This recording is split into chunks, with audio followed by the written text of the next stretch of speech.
Matar paneer തയ്യാറാക്കാനുള്ള oil ഇവിടെ നന്നായി ചൂടായിട്ടുണ്ട്. ഞാൻ എടുത്തിട്ടുള്ളത് 2 ടേബിൾ സ്പൂൺ ഓയിലാണ്. ഇനി നമുക്ക് ഇതിലേക്ക് ഒനിയൻ ചേർത്ത് കൊടുക്കാം. റഫായിട്ടുള്ള ചോപ്പ് ചെയ്തിട്ടുള്ള 2 വലിയ ഒനിയനാണ് ഞാൻ എടുത്തിട്ടുള്ളത്. ഇത് ചേർത്ത് കൊടുത്തതിന് ശേഷം ഇനി നമുക്ക് ഇതിലേക്ക് ആഡ് ചെയ്ത് കൊടുക്കേണ്ടത് ഇഞ്ചിയാണ്. ഒരു ചെറിയ കഷ്ണം ഇഞ്ചി. ഇനി ഇത് കുറച്ച് ഉപ്പ് ആഡ് ചെയ്ത് കൊടുക്കാം. ഉപ്പ് ആഡ് ചെയ്ത് കൊടുത്താൽ ഈ ഒനിയൻ പെട്ടെന്ന് തന്നെ വഴണ്ടി കിട്ടും. ഇനി ഇത് ബ്രൗൺ ഷെയ്ഡ് ആവണ വരെ ഒന്ന് വഴറ്റി കൊടുക്കാം നമുക്ക്.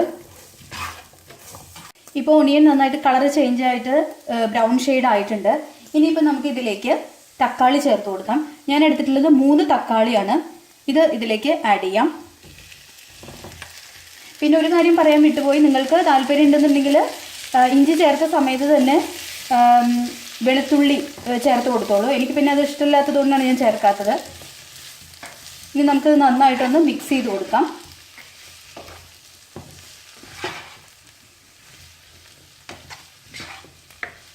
ഇനി നമുക്കിതൊന്ന് അടച്ചു വെച്ചതിന് ശേഷം ഒരു 2 മിനിറ്റ് ഒന്ന് കുക്ക് ചെയ്തെടുക്കാം. ഇതിപ്പോൾ ഇവിടെ ടൊമാറ്റോയൊക്കെ നന്നായിട്ട് കുക്കായിട്ടുണ്ട്. ഇനിയിപ്പോൾ നമുക്ക് ഇത് നന്നായിട്ട് ചൂടാറിയതിന് ശേഷം മിക്സിയിലിട്ട് നന്നായിട്ട് അരച്ചെടുക്കാം.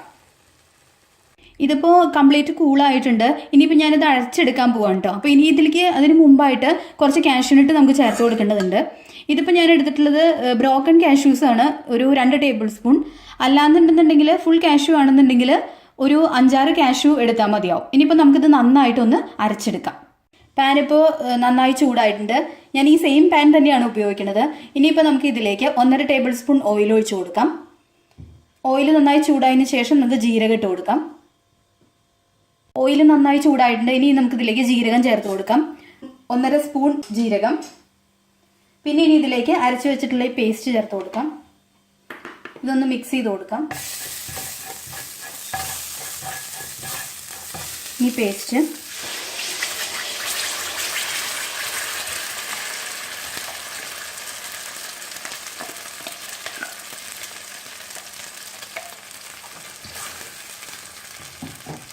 ഇനി ആഡ് ചെയ്ത് കൊടുക്കേണ്ടത് 1/2 സ്പൂൺ മഞ്ഞൾപ്പൊടിയാണ്. പിന്നെ ചേർത്ത് കൊടുക്കേണ്ടത് 1 ടേബിൾ സ്പൂൺ മുളക് പൊടി. ഇത് നല്ല എരിവുള്ള മുളക് പൊടിയാണിത്. പിന്നെ ചേർത്ത് കൊടുക്കേണ്ടത് 1/2 സ്പൂൺ തന്നെ മല്ലിപ്പൊടി. പിന്നെ 1/2 സ്പൂൺ ഗരം മസാല. നന്നായിട്ട് മിക്സ് ചെയ്ത് കൊടുക്കുക. അതിനുശേഷം ഇത് നന്നായിട്ട് എണ്ണ തെളിഞ്ഞ് വരണ വരെ നന്നായിട്ട് ഇളക്കി കൊടുത്തുകൊണ്ടിരിക്കുക.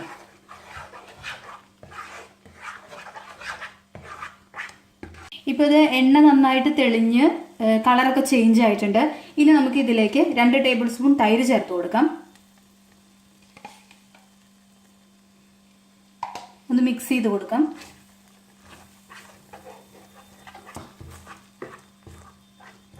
ഇനി നമുക്ക് ഇതിലേക്ക് ആഡ് ചെയ്ത് കൊടുക്കേണ്ടത് 1 കപ്പ് വെള്ളമാണ്. മിക്സ് ചെയ്ത് കൊടുക്കാം.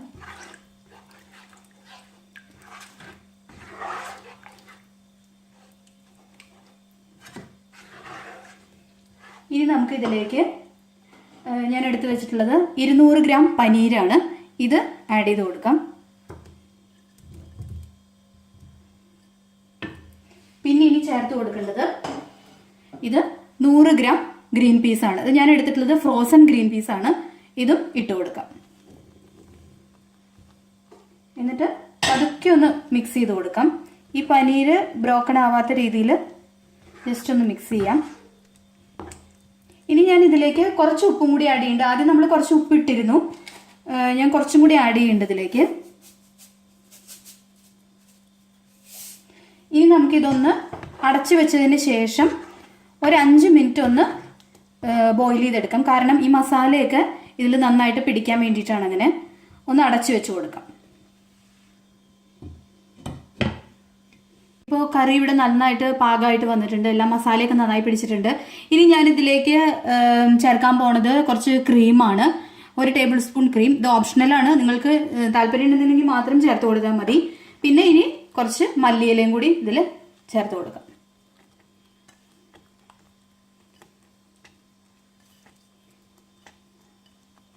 നന്നായിട്ടൊന്ന് മിക്സ് ചെയ്ത് കൊടുക്കാം നമുക്ക്. മട്ടർ പനീർ ഇവിടെ റെഡി ആയിട്ടുണ്ട്.